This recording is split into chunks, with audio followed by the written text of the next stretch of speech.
Hi guys! This is your Lady Boss Builder Jessica. Again, welcome back to my channel kung saan ang life, mindset at wisdom ang bida.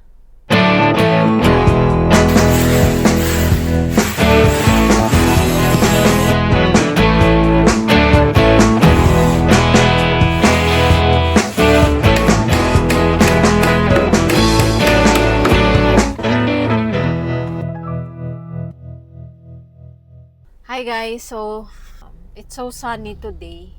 Every day is amazing. Anyway, let's dive in with the topic. This morning, share ko lang, I had a conversation with someone about kung magkakasundo ba ang dalawang tao. When we say dalawang tao is yung magpartner kung magkaiba sila ng spiritual perspective. So, at first, naisip ko, parang hindi. Kasi, imagine, kapag magkaiba kayo ng spiritual perspective, lagi na lang kayong mag-argue. Lagi kayong magtatalo. 'Di ba?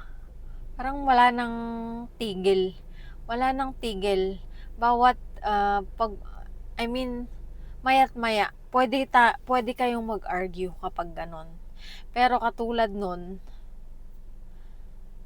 sabi nga nila, in this world, everything is possible.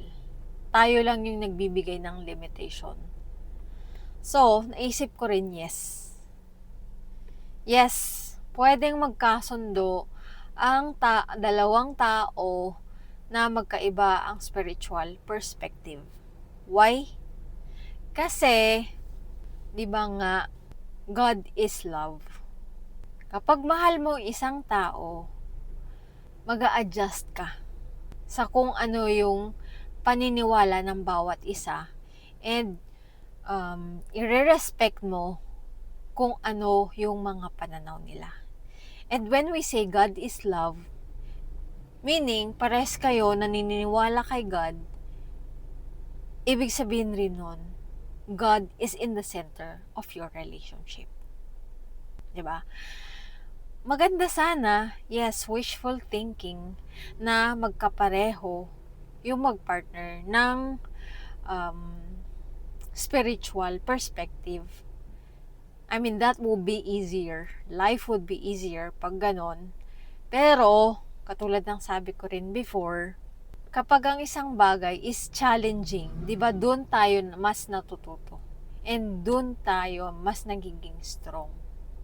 Katulad din ng nasabi ko before, it is not our responsibility to make people believe what we believe in or to convince them. Yes, it is our responsibility to share kung ano man yung mga nangyayari sa atin kasi baka meron tayong ma-inspire sa kung ano man yung napagdaanan natin. But it is never our responsibility to convince them kung ano yung pinapaniwalaan natin. So at the end of the day, it all boils down kung mahal mo yung tao na yun. So pag mahal mo, you tend to respect what they believe in and you learn to adjust. Ibang usapan rin, syempre, kung masyado ka na nagbibigay. I mean, okay lang na mag-meet kayo halfway kasi nga love mo nga yung isang tao. Pero sa tingin ko, ibang usapan din kung masyado mo nang sinasacrifice yung sarili mo. 'Di ba? Too much is, kumbaga, nakakasama. Too much is bad. Giving too much is bad. Kasi, di ba nga, hindi ka makakapagbigay ng tamang love kung hindi mo rin mamahalin yung sarili mo. Ganon din sa pagtulong. Paano ka makakatulong kung ikaw mismo hindi mo tinutulungan yung sarili mo? Di ba? Ano pang maibibigay mo? Kung wala ka nun, kung yung puso mo napakaliit, hindi enough para mahalin mo yung sarili mo, ano mabibigay mo sa ibang tao, 'di ba? So, ang love pa rin magsisimula sa sarili mo. bago ka makabigay sa ibang tao. Pero sa totoo lang, ang spiritual aspect, napaka-broad. And hindi tayo pupunta dyan sa usapan na yan kasi mahaba-habang usapan yan.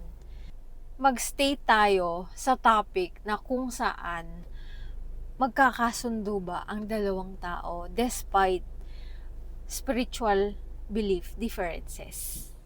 So yun nga, para sa akin, yes, pwede. Everything is possible nga eh.